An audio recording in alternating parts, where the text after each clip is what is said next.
I'm Craig Prescott. I'm Director of the Centre for Parliament and Public Law, and I have the pleasure of introducing John this evening. It is the future that we're going to consider tonight, so please welcome Professor John Denham. Craig, thank you very much indeed. Welcome, ladies and gentlemen. Just to say, Craig's one of the colleagues at the university that I've really enjoyed working closely with, most recently on our seminar in January on routes to an English Parliament. Obviously, when we set the date, we thought we might have slightly more idea what was going on than we do at the moment. But on the other hand, I couldn't sort of turn up without having prepared anything.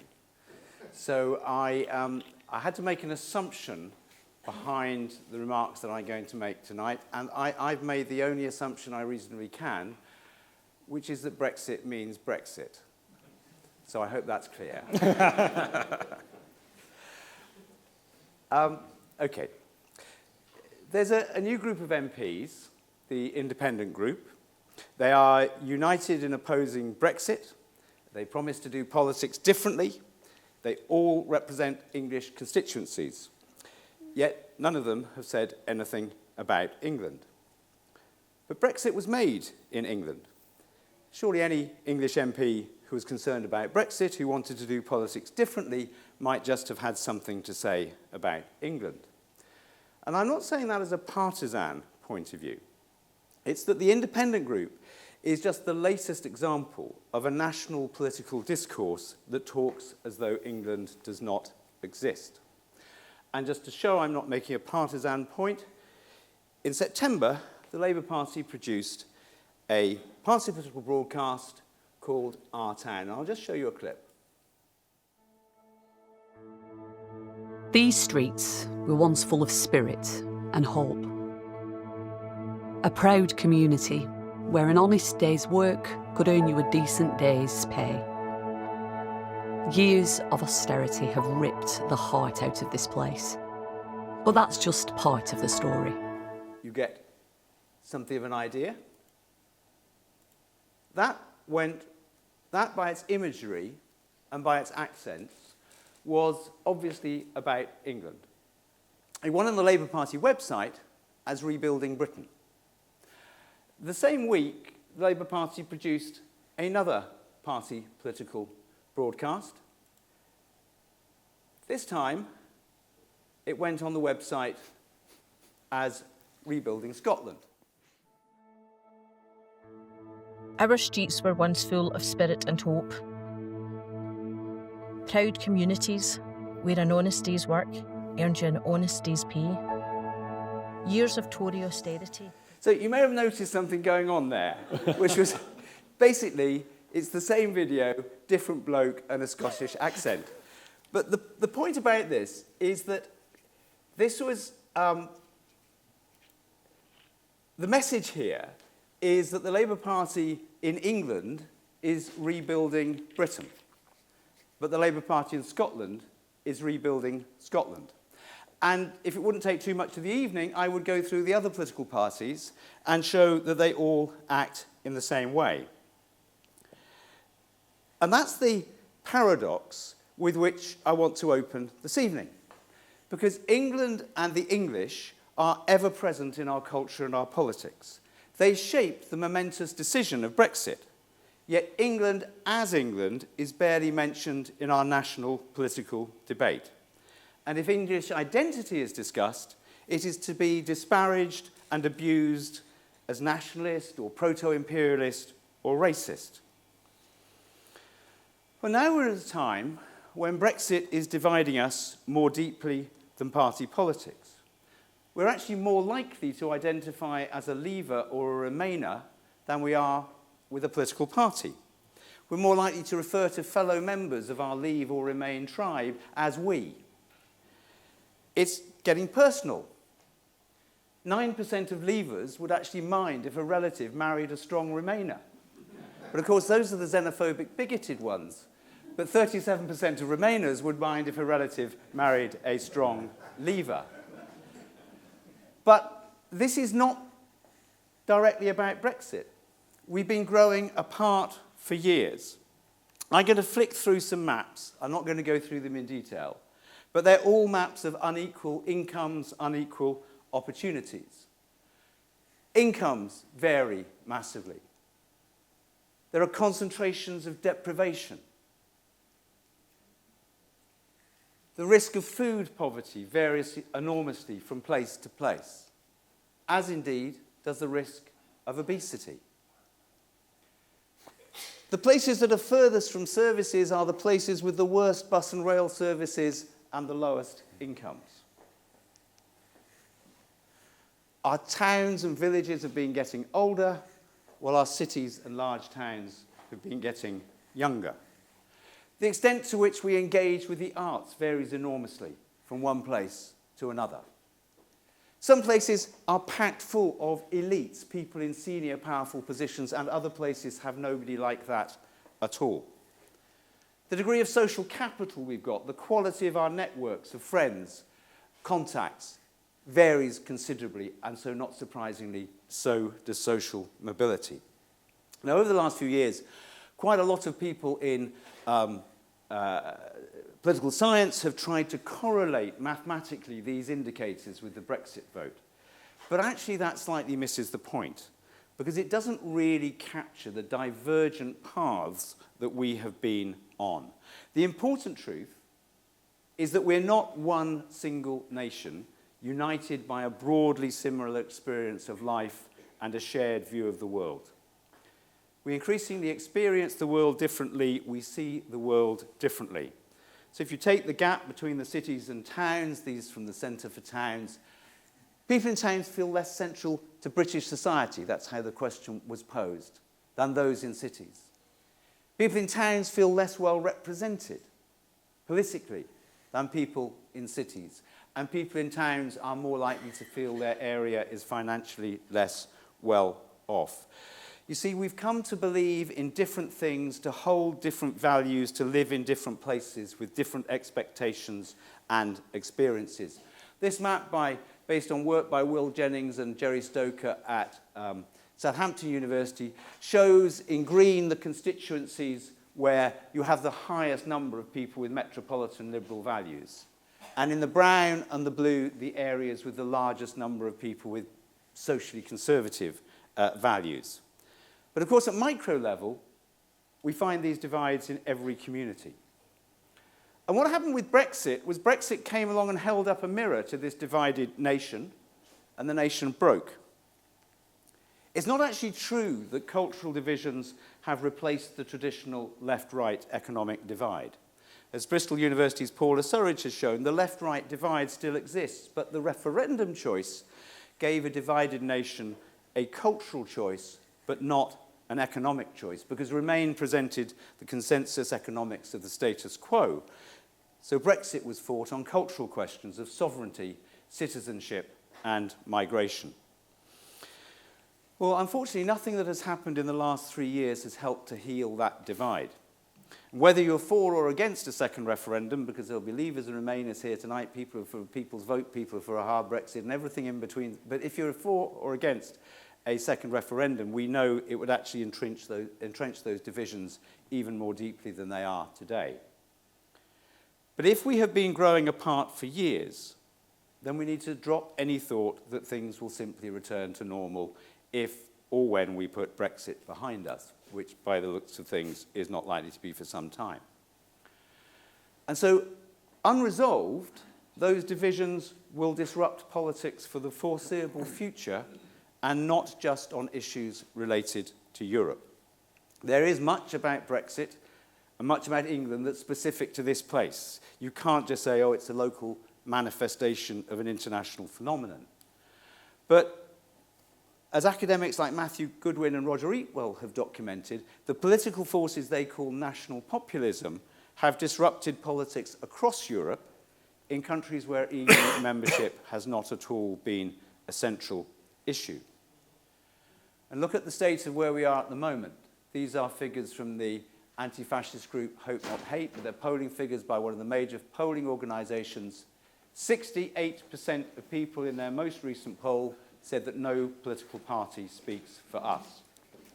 55% of people last summer said the political system is broken. And 76%, just as a reminder that the left-right divide still exists, 76% think politicians put the interests of big business before them.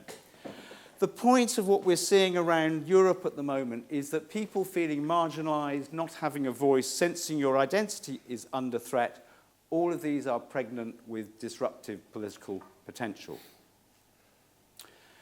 But why do I say that we need to talk about England? A number of reasons. Firstly, it was England, particularly England outside London, that voted overwhelmingly to leave. That's where the bulk of the votes came from. It was English identifiers who were most likely to vote leave. In London, where it was 4 in 10 voted leave, nonetheless, the most English boroughs have the highest leave votes. So we need to talk about England. Voters with the same demographics were voting Remain in Scotland and voting Leave in England. So we need to understand why England was different. The social divisions seem widest in England. And of course, don't have to open a newspaper without finding a liberal or non-English commentator blaming the English and English nationalism, as they call it, for Brexit. Leavers say they wanted sovereignty, but where does that sovereignty lie? So for all of these reasons, we need to talk about England. But most fundamental, England is a divided nation, and a divided nation lacks the shared values and aspirations that can deliver for the common good. Our problems predated Brexit. They will face us whatever happens next. The financial system is too dominant. Austerities wreak damage to public services and social security. Precarious work, low pay and child poverty are widespread. There's too little invested in skills, education, innovation and infrastructure. Large parts of the everyday economy have low incomes and productivity. All of this happened while we were in the EU. None of the conceivable outcomes of Brexit, whether that's remaining in, Norway plus Canada, WTO rules, will of themselves heal out those divisions, and some may make things worse. It's tempting to believe that healing the divisions is just a matter of good public policy. If only we could get public policy right, aka vote for my party, we can tackle these problems and these tensions will melt away. But that is putting the cart before the horse. The truth is, it's not good policy, good public policy, that produces a cohesive nation. It's a cohesive nation that is the precondition for good public policy. It wasn't the NHS that united post-war Britain. It was the collective will to build a better Britain that made the NHS possible. So, our future relationship with the EU, of course it does have major consequences. It is not a trivial issue. But I would suggest that our nation will not be defined by whether we are a member of the EU, nor will we be defined by whether we are outside it. A strong nation is defined by its shared histories, its shared stories, its shared symbols, its shared values, and its sense of common purpose. A strong nation has a shared sense of national identity. It understands its own sovereignty and democracy. It has institutions that shape the nation and make its laws. It has the ability to disperse power to enable its members to shape the nation. And although there's actually nothing inherently progressive about a nation, the strongest nations are those where there is a shared belief in working together for the common good. And of course, such a strong nation would be far more confident in its relationships with other states and international institutions. England has none of those things. It is divided by its identities. It enjoys no national sovereignty or national democracy. Power is centralised, not dispersed. There is no shared idea of the common good nor of how it can be achieved. And the UK government, which is the government of England, barely acknowledges that England exists at all. So let's explore that. Where does the refusal to acknowledge England as a political nation come from? Many more learned people than me have unpicked the relationship between England and Britain and the extent to which ideas of Britishness reflect, for some at least, ideas of England. But these ideas are not fixed forever, never have been. England is actually part of a union that is on a journey.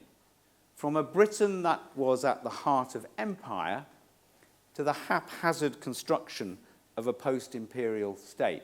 David Edgerton at King's College has argued actually that the creation of a national British politics and a state, as opposed to an imperial British politics, only fully took shape after the Second World War.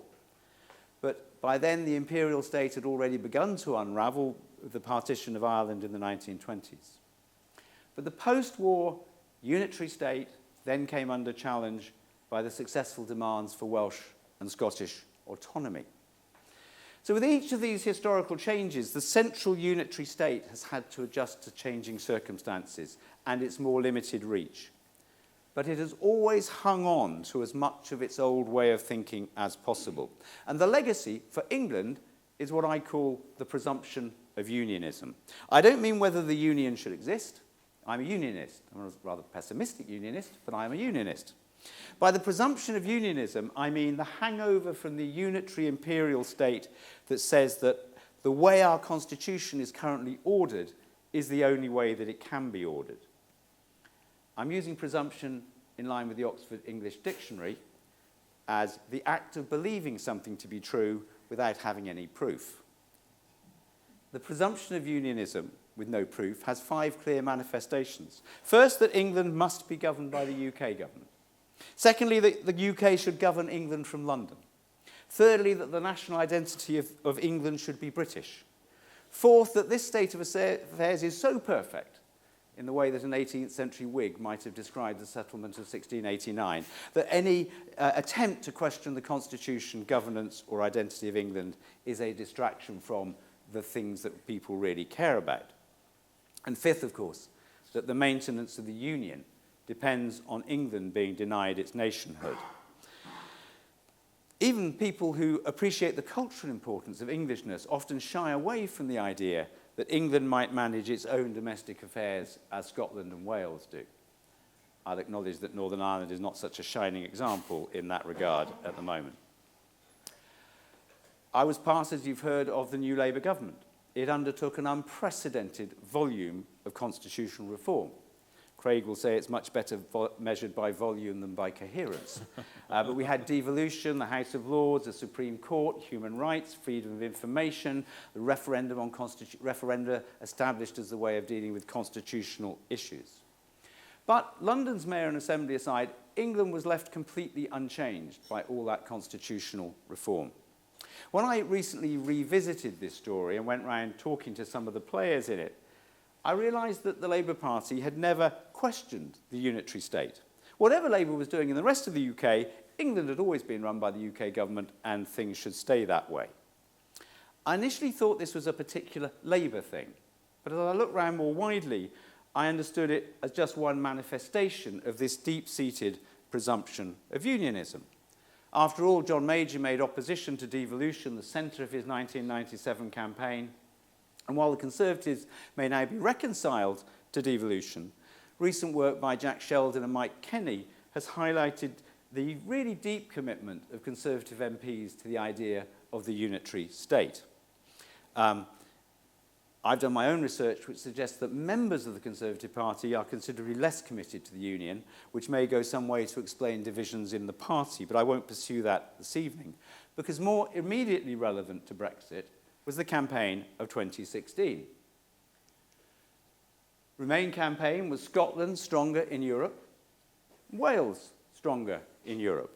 Only in England did Remain campaign as Britain stronger in Europe. I always describe this as the Remain campaign turning its back on England. Because some of us pointed out, and we actually had a seminar in this room, well ahead of the referendum, that actually the Remain campaign didn't have a problem with British identifying voters, it had a problem with English identifying voters. But the presumption of unionism persuaded even seasoned political communicators that England could not be named. And the entire referendum was conducted on both sides in the language and imagery of Britain. So we don't hear England talked about. Now, I know that to those outside England and to many people in it, my whole complaint can seem absurd. Because after all, England is more than 80% of the Union, the Commons is numerically dominated by English MPs, the most powerful institutions are concentrated in London. They ask, to what extent is that not an English system run by England in the interests of the English? Well, to answer that question, we need to ask the people of England. England is a nation of multiple identities. English and British are the most widely held, and they're a source of pride to many. Many of you may have seen these at other lectures, but we tend to ask people to put themselves on a scale from English, not British, through equally English and British, to British, not English. I've excluded from this, just for clarity, the don't knows and others. And the pattern's been pretty consistent for about 20 years. The largest group, between 35 and 45%, are equally English and British, but there are rather more people on the English side of the spectrum than on the British side of the spectrum. And I always make that point because in many circles, not least in many universities, most people assume that everybody's British and a few people are English. It's actually just not like that at all. There's more on the English end of things. Now, as you can see, for the bulk of people, these two identities, English and British, are intertwined. But from what we can see, the identities have different meanings, and we combine them differently. We seem to almost layer our identities, choosing to be more or less English, less or more British, to give us a combination of the two outlooks that reflects our personal worldviews. I'd be the first to say that the academic evidence here is not as it could be, and we did have a seminar on this a year ago which revealed that. We are too dependent on polling evidence when we really need to know what people mean in their minds when they say they are English or British. But nonetheless, as we track across our mixed identities from English, not British, all the way through to British, not English, the overall picture is clear. Those who are more English tend to, and I'll come back to this, to identify clear English interests in politics. They are more rooted in a town, county, or region. This incidentally explains the multifarious nature of Englishness, why English people will also often stress that they're from Yorkshire or from Devon or from Birmingham. It's not a monochrome identity. It is a national identity, but it is one that is based for most people who are strongly English on local roots. The English tend to be the more patriotic. They tend to be less European. They tend to be culturally concerned about change. And they're worried by change. At the British end, we find people who are less rooted, much less likely to say identify with a particular place within England, less patriotic, more European, reject Englishness, they're socially liberal. Generally speaking, they're confident with change. So you can sort of see how if you're offered both identities, you can slightly mix and match to the balance of those two different things that appeal to you. It's quite interesting that the English, not British, are, as you might expect, to be the proudest to be English. But the English, not British, are the proudest to be English. The British, not English, are by no means the proudest to be British. And only about half of them say they're proud to be British at all. The people who are proudest to be British tend to be in this sort of patriotic heart there, where people are both English and British.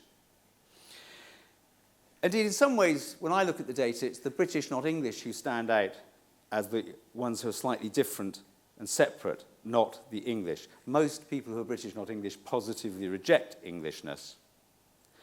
We find people in different places. You find the more British, it's combining the people on the right-hand side of the scale, they tend to live in the cities, the orange ones here. As you go outside the cities, large towns, medium towns, small towns, that's where the more English tend to live. We tend to find the English emphasisers in areas that have suffered relative decline. And the people who are English were much more likely to vote Leave. This actually was voting intentions ahead of the referendum. The referendum wasn't quite as dramatic as this, but nonetheless, you can see, this is about 6 months out, I think, for the referendum. The English, not British, overwhelmingly Leavers. The British, not English, and the more British than English, much stronger Remainers. How do we make sense of all of this? Well, generally, globalization has fostered a growth in identity and cultural politics everywhere. In many European nations, somewhere like France, or indeed Scotland, the debate has been about what it means to be French. It's going on at the moment, somewhat violently on occasions. What does it mean to be Scottish? Here, rather than having that anxiety over a single national identity, we seem to have polarized, emphasizing the identity or the mix of identity that best reflects our response to the globalizing world. And because of that, whether we are more English or more British, it's reflected in the politics of our different identities. As Ailsa Henderson of the Future of England survey puts it, this is a group of academics, bizarrely, in Edinburgh and Cardiff, who've been tracking these issues for about 10 years. The more English one feels, the more likely one is to express dissatisfaction with each of England's unions, one external, the other internal. So, most of England's voters think that Scotland gets more than its fair share of resources, but the English identifiers feel an injustice more sharply. Most of England's voters want English laws to be made only by English MPs, but the demand is strongest amongst English identifiers. And actually, while the majority in England value the union and want it protected, English identifiers are the ones who would be willing to see the union go in order to protect England's interests. As far back as 2013, the Future of England survey showed that 26% of English voters thought the EU had most influence on the way the nation was run. No other part of Europe estimated the EU influence more than 9% of voters estimate the EU as the most important influence on the way their nation was run, and the comparable figures for Wales and Scotland were just 6% and 4%. And significantly, perhaps, Scottish and Welsh voters saw the influence of their devolved governments as broadly equivalent to that of the UK government. England, of course, has no devolved government. So we're now in a position where half of all England's voters would be prepared to see the peace process jeopardised or Scotland leave the Union in order to achieve Brexit. Between a fifth and a quarter of voters say that no party stands up for England. I mean, my general point is here, this doesn't actually feel to me like a system run by the English for the English. I'd say it's actually something slightly different. The people who most emphasise their English identity are not generally the people who are in power in England. They live in the wrong places, they've had the wrong education, they are largely the wrong class, and they hold socially conservative rather than liberal metropolitan values. These are not, by and large, the people we find in powerful positions in corporate business, politics, the media, or academia. It is Britishness, an outlook shared widely amongst the political class, rather than Englishness that is too often the badge of power. Nor, if we look at this and other data, well, I think if we look at this and other data, it's clear that English identifiers don't endorse the Greater Britain unionism of leading Brexiteers like Boris Johnson. They're not, in the way they're described by liberal commentators, people who are seeking to recreate the empire. The evidence suggests that most of these English identifiers who voted leave would actually be more likely to turn their back on the union entirely if that was what was necessary to get England a fair deal. So this is not a political nationalism in the way that so many commentators claim. It is more accurate to say that a large part of England's population senses that England does have its own interests that are distinct from those of the Union. And we saw this, didn't we, in 2015. I was embarrassed by this because Ed Miliband's a friend of mine, but there we are. Ed Miliband in the pocket of Alex Salmond. You all saw the posters. It was actually fears of SNP influence on a hung parliament that dominated the last few weeks of that campaign and may well have delivered David Cameron's majority. That was English interests coming through in an election campaign a year ahead of the actual referendum. It's actually an ironic twist of fate that the English victory by wiping out Liberal Democrats meant that David Cameron couldn't rely on the Liberal Democrats to block his rash promise of an EU referendum, which had been his working assumption up until election day in 2015. The referendum gave those English voters a voice, and they took it with both hands. But England's role in Brexit, far from being the proto-imperialism imagined by so many, was to grasp an available vehicle to express their suppressed demands for identity and sovereignty. It was the England that wants its own parliament, that does not feel well represented and wants fair funding, that was most attracted by take back control. But none of those issues were part of the case put forward for Brexit. I wouldn't say it's a coincidence, but you can see that one political force led to another. Now, of course, we do have to accept that many leavers will have cleaved to ideas of England standing alone. We all know the David Lowe campaign. These ideas of the nation have been inculcated in stories from the Armada to Dunkirk and beyond. Historic myths shape all national identities. Just think of William Wallace and Scotland. They can be genuinely inspiring, but as poor history, they can be a poor guide to our real nature and a hindrance in engaging with a changing world. And one of the things we have to say about England is that denied any national forum, denied any debate about its own national identity, England, alone of the nations of the UK, has had no chance to question whether these stories that some of us were brought up with actually work so well for us today. England has had no opportunity to reimagine itself as a modern 21st century nation. But let's be clear, those who blame the English for Brexit are so often the same people who have long denied England any right to nationhood. Maybe if England had had its own parliament, then English voters would have been less likely to overestimate the impact of the EU on their lives. In his book, The Lure of Greatness, and in a lecture he gave here last year, Anthony Barnett argued that it was not possible to understand Brexit without understanding the condition of England. And as he also argued, we need to see the Brexit vote, however uncomfortable it was for those of us who are Remainers, as a profound democratic moment, a demand to be heard. But it's not simple, of course. Modern governance has seen an explosion of powerful, independent, technocratic legal institutions that are remote from democratic accountability. Independent central banks, supranational regulation, free movement of people, the expanding realms of judicial review and human rights law, investor dispute resolution. These and many others all remove from political democracy decisions that once lay with elected politicians. And it has created a profound tension between what people think they should be able to decide and what they can actually decide. So let's take migration.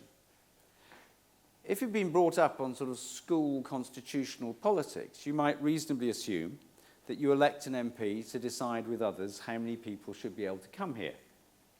But under free movement, that aspect of parliamentary democracy is effectively sidelined. The justification is usually technocratic. It's good for you because we benefit from migration or because it's a reciprocal right. So because it's good for you, you can't be allowed to change it. Others say, well, it's a fundamental human right to be able to live whether you choose, and they argue that this legal right should trump collective democratic decision-making. You'll be very relieved to know that I'm not going to go any further in exploring those arguments this evening. Rather, I want to highlight how, on an issue which was actually at the very core of our national decisions, we don't even agree whether it's a democratic question, a technocratic question, or a legal question. If we can't even agree what type of question it is, no wonder we find it difficult to find the common ground. So we had a clash in the referendum between leavers for whom sovereignty and migration were the top concern, who wanted to assert that it was a democratic question, and those who gave the technocratic or legal response. Well, resolving that clash between different types of decision-making is not straightforward in practice. In our interdependent world, the creation of technocratic and legalistic and supranational institutions seem unavoidable. I mean, the truth is that every trade deal, inside or outside the EU, will have a dispute resolution system that is fought over by lawyers. If each nation had the democratic right to set its own standards for the manufacture of children's toys, none of us would ever go in a toy shop again. Working to common standards, even if these sharply conflict with national norms, as the European arrest warrant does, seems essential to tackle shared problems. So the truth is that no Brexit outcome can deliver a pure national sovereignty, whatever the rhetoric deployed by the Leavers said. Whether we're dealing in future with chicken chlorinators, we're trying to sustain an international financial sector, or tackle crime and terrorism, we will actually have no choice but to compromise with the priorities of others and reach internationally binding agreements. But on the other hand, it is clearly politically dangerous and destabilizing to just lightly dismiss the demands for democracy and for sovereignty. So I think part of our response has got to be say, well, if we cannot have democracy and absolute sovereignty everywhere, we at the very least have to strengthen and deepen them in all the places that we can. And that is why, after all the bitterness and division, Brexit should light the fuse for England's democratic moment. Because an England with the democratic rights, the national parliament, and the powers that are taken for granted in almost every other democratic nation state would give a voice to people who currently feel excluded from the national conversation. And it's worth saying it's not just at national level. The presumption of unionism also denies England's localities a voice. London's disproportionate share of investment, of cultural capital and policy influence reflects its position first as an imperial and now a union capital. It serves essentially a British and international elite, and indeed a left that is internationally rather than nationally rooted. Voices from England, from the rest of England, are excluded in a way that would be impossible if England had a government of its own, or indeed if the capital felt accountable to the nation of which it is part. Centralist government, UK government, has favoured appointed and unaccountable institutions over local democracy. It's typical, for example, that Theresa May's attempt to bribe Labour votes to support her on Brexit with money for towns, the money is going to be routed not through the councils that have been elected to run those towns, but through local economic partnerships that are unaccountable and which dance to Whitehall's tunes. That is the presumption of unionism in action. Now, I campaign actively for English devolution, including in this part of the world, but I have to say that history suggests that the UK state will never concede significant power to English localities without a change in the governance of England itself. Then finally, as we explore democracy and sovereignty, there's a third strand which there is no time to explore tonight, but I need to at least mention, and that is economic democracy. If 3/4 of people think politics serves big business, not people like them, we need to reassert a choice between the economic left and right. To some extent, Corbynism opened up that choice. Labour did relatively better amongst English identifying voters in 2017 than it had in 2015. But I think Labour's failure to build on that, though there may be many elements of that, may reflect how hard it is to make politics a left-right choice when your party is sitting so firmly on just one side of the cultural divide. That's an important debate, but it has to be for another night. But for those of you who are already thinking, what has this stuff about national democracy and sovereignty got to do with the gaps between the cities and the towns, the rich and the poor, the young, the old and the young, London and the rest that were revealed by Brexit? I would argue that we're not actually short of policies that could tackle these problems. What we lack is the democratic institutions, the dispersal of power, and the sense of shared national purpose and identity that can bring those policies about. And that's why democracy, identity, and national purpose must be at the heart of our response to Brexit. Mine is obviously a minority view at the present. However, the chances of it happening are greatly enhanced by another aspect of Brexit, because Brexit is heaping new pressure on the UK's creaking constitution. Leaving the EU will take away the framework within which the UK's recent constitutional changes have taken place. EU membership enabled the peace process in Northern Ireland to sidestep questions about the identity and citizenship of Northern Ireland residents and about economic relationships between the UK and Ireland that nobody wanted to answer. The Irish backstop is a poisonous issue precisely because it forces us to acknowledge that those questions exist. But the EU has also framed ad hoc asymmetric devolution in the rest of the UK, which is, of course, a mess.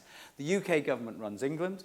Scotland, Wales and Northern Ireland have different levels of devolution. We've seen barely considered changes, the pledge to Scotland, further devolution to Wales, and arid and technical English votes on English laws brought in with little thought and unpredictable and destabilising consequences. We've actually only been able to get away with it because huge areas of policy on which the nations of the UK might disagree, vast areas of regulation, trade, agriculture, environmental standards, workers' rights, have been settled for the whole of the UK at EU level. With Brexit possibly taking that framework away, the arguments have begun. The UK, for a start, UK government has reasserted its central authority over the devolved nations in the negotiations. By setting aside the Sewell Convention that guaranteed the rights of devolved nations on legislation that affects them, the government has actually thrown the very status of the devolved nations into doubt. And that row, which started about where powers returning from Brussels should go to, has highlighted the somewhat problematic position of where, for example, Michael Gove is expected simultaneously to be the Secretary of State for Agriculture for the UK and the Secretary of State for Agriculture for England, where the interests are not the same.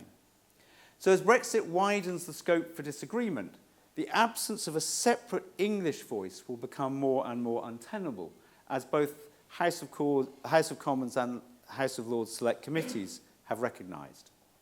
And that's coming on top of a union which in itself is not in great shape.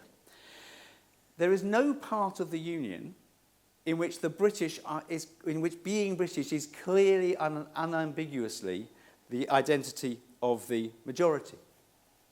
And actually the British in Scotland and Wales were the ones who don't like the EU, whereas it was the British in England who are the ones that do like the EU. To quote Elsa Henderson again, the UK is not now, and nor has it been for a long time, a union of shared identities. That background, that inability to even agree on a story of Britishness across the Union, is the background against which we read polls that suggest a majority in Northern Ireland would now consider Irish reunification. Not most polls, but some polls. Scottish nationalists are contemplating a second referendum. For England, volatile electoral politics increases the likelihood of the UK government being dependent on support from MPs outside England to govern England. I've already said the prospect of SNP Labour cooperation spooked English voters in 2015 and may do again. Conservative dependence on the bigotry and pork barrelling of the DUP has attracted less public attention. But I would actually argue if Labour today were more obviously a popular government in waiting, the legitimacy of the DUP deciding who governs England would be more widely questioned. All of those tensions, Brexit tensions, should fuel England's democratic moment. It is striking how many would be relieved if England were to gain its own political nationhood within a refounded union. So England, for the reasons I've already said, needs its own nationhood. If the union is to survive, Wales, Scotland and Northern Ireland needs to constrain England's pretensions to speak for the union as a whole. If England had nationhood, there would be no doubt about who spoke for England in discussions within the UK, and with a refounded union, it would be UK government, not England, that spoke for the whole of the union. As I said earlier, the presumption of unionism has been that the union depends on denying England its nationhood. The reality is the opposite. It is the denial of England's nationhood that is now the central destabilising threat to the union. Well, as Brexit tensions grow, as I think they will, so will the possibility and need for coherent national change. So far, so good, at least as far as I'm concerned. However, we need now to consider what would be involved in making England sovereign and democratic. So I've talked largely so far about the exclusion of those people who emphasise their English identity. But a sovereign England must be a nation for all its people, for those who do not emphasise their Englishness as much as for those who do. And we've seen different politics before, and we can see them again. So if we ask English people as a whole, we find that 68% want English laws made only by English MPs, not a sort of bit of a vote at the end, which is the process at the moment. And we find that there are always more who support an English Parliament or Parliament for England than oppose it, with large numbers of don't knows. But if we look at them by the identities again, you can see that the people who are most English are already sold on the idea of a Parliament for England. But the scepticism is very much at the British end. So to win them over, the case for a Parliament for England must be civic and democratic. It must convince people who don't want a Parliament on the basis of identity that it will give them a better system of government. But as we've seen, at the extremes at least, English and British have become badges of our cultural divide. Rather than being identities that bring us together, they often mark our inability to talk to each other on the issues that divide us, like immigration, fairness, our rights and our obligations to our fellow citizens, welfare, crime, and so on. So I think the reality is that as England emerges from the shadow of the post-imperial unitary state, as we challenge the presumption of unionism, we actually need a story of what this nation is going to be. We will always have multiple identities, but within them we do need a shared story about who we are, how we came to be here, and what we share in common. And my view is that neither Englishness nor Britishness as we currently know them can play that role in full. We have to have a new story, a story that draws on the history of one of the world's oldest nation states and on the relationships forged within the Union. It must these days be a story of those who benefited from empire and those who suffered from it. It will be a story about shared struggles and shared sacrifices. We've made little effort so far to enable millions of recent migrants to share in England's national story and to contribute to it. So our new national story has to include all those things that make us what we are today. And it certainly can't be about one story or one identity triumphing at the expense of the others. People sometimes say to me, well, Englishness should be rejected because Britishness is more widely accepted amongst minorities and new migrants. But a moment's thought would tell you that to promote British identity at the expense of an English identity felt strongly by 4 out of 5 people in England, and on that basis would simply create a simmering pool of resentment amongst those who already feel they have no voice, those who do say, you're not even allowed to say you're English anymore. And it's also the case that today's diverse Britishness is actually a triumph of that much maligned movement, state-sponsored multiculturalism. Multiculturalism, though, focused on a notion of an equal British citizenship. You cannot be an English citizen, and Englishness has never had the same treatment or support. English identity has been left to find its own way. The surprise about English identity perhaps is not how badly it has done, but how well. Gareth Southgate's diverse English team does indeed represent a modern English identity. English is still a contested identity, but it has become steadily more diverse. So we do need to build on what civic society is already doing, developing a diverse, open and accepting story of England. But frankly, we can't leave it to sport, even in the hands of intelligent and sensitive interlocutors like Southgate. We have to be much more ambitious than that. And we can, on this case, look enviously over the border. One way of exploring national identity is to see whether it is shared equally amongst people who otherwise hold quite different values. And something called values mode mapping does exactly that.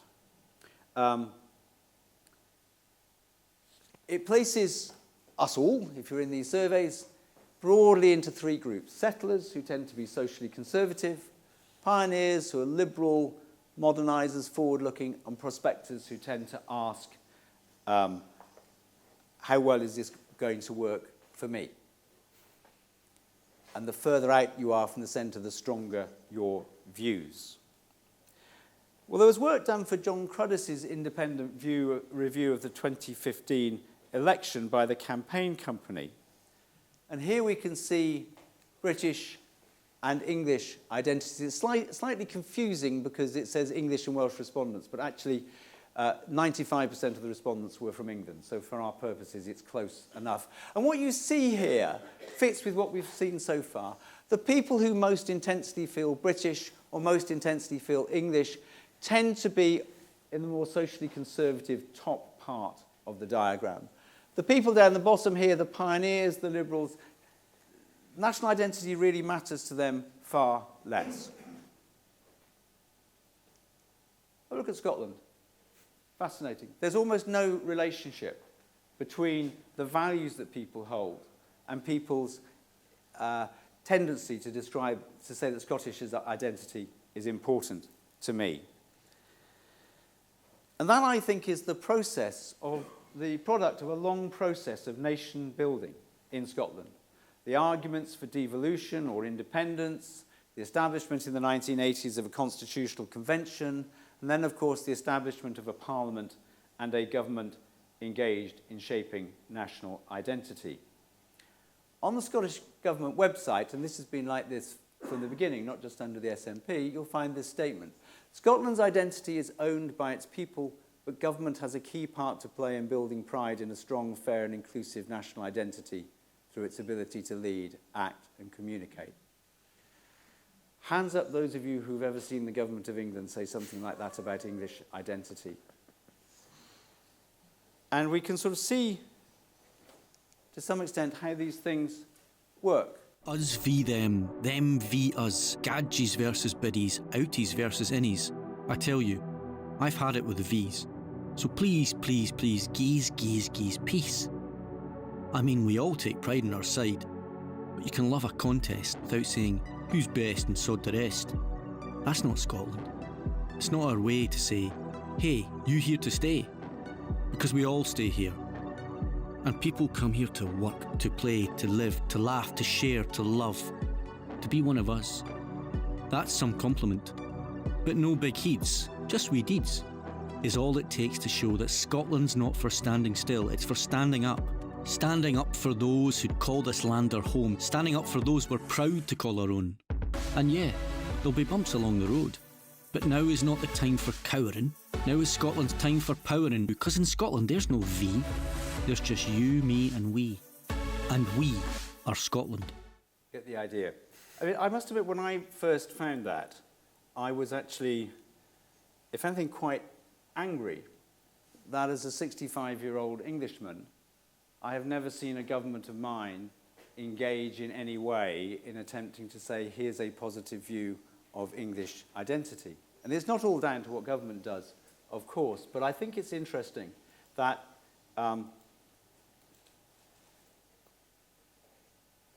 people often stand back and say, the trouble with English identity is this, that, and the other.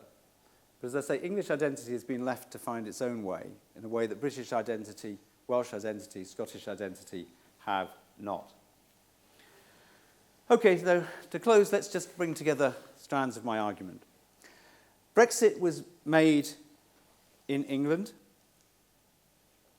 in a divided nation lacking its own institutions, democracy and sovereignty, and unable to tackle its divisions. No possible outcome of Brexit will heal those decisions of itself. They will continue to disrupt politics in unpredictable and disruptive ways. Brexit is tearing at the UK's fragile constitution. So Brexit must be England's democratic moment. But let's not underestimate what we're trying to do. We want to change the language of political conversation so that when we mean England, we say England. England needs a new national story that brings together the stories of Englishness and Britishness, long-term residents and newcomers. We have to search for the common ground on issues that divide us. We need to shape new institutions or reshape the existing ones, a parliament in which laws are made and the nation shaped, irreversible devolution within England. England's nationhood can unlock many of the problems facing the Union, but the Union will need to be refounded. That's actually quite a programme of change. A new language of politics, a new identity of nationhood, new institutions, a new sovereignty and democracy, new relationships with the Union. I think this is no less than nation building. It's not a matter of minor tweaks. And having watched the House of Commons for the past 2 years, what I'm going to say may not sound as radical as it might once have done, but I'm not sure our political leaders and political parties are up to the job, or at least not on their own. We need them to endorse the process, to support it, but not to believe they can resolve it.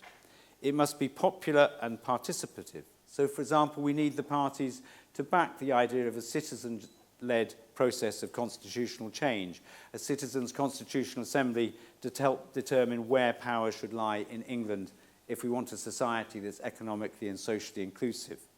By engaging representative groups of people from across England, we can resolve whether they do want a parliament for England and what form it takes. We'll also find whether the people of England imagine that they live in the standard English regions so beloved by London's bureaucrats, or whether we think we live in places we can name, with boundaries we understand, and with people with whom we share a common interest. And the Popular Constitutional Convention is not separate from the development of a shared story, but part of it. And again, a shared story can't be discovered or mandated by a committee or politicians. It will need people who are committed to making the process work, to bring people together in every part of England to share their stories about who we are, how we came to be here, and what we share in common. It will need the endorsement of the state, but it will need to work in civic society at the grassroots. We'll need the critical contribution of writers, dramatists, filmmakers, artists and academics, of faith groups, of England's richness of voluntary organisations. We can imagine every library, gallery, museum, school and university being a point of exploration of what England means to each of us. The idea of building England as a nation is not new, as we know in Winchester. It's what Alfred had to do.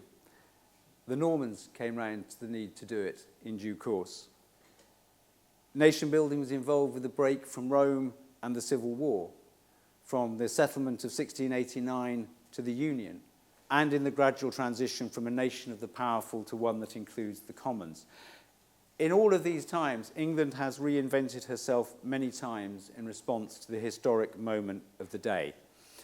And my argument, and I'm grateful to you for listening, is that Brexit is, or at least should be, one of those historic moments. Thank you very much.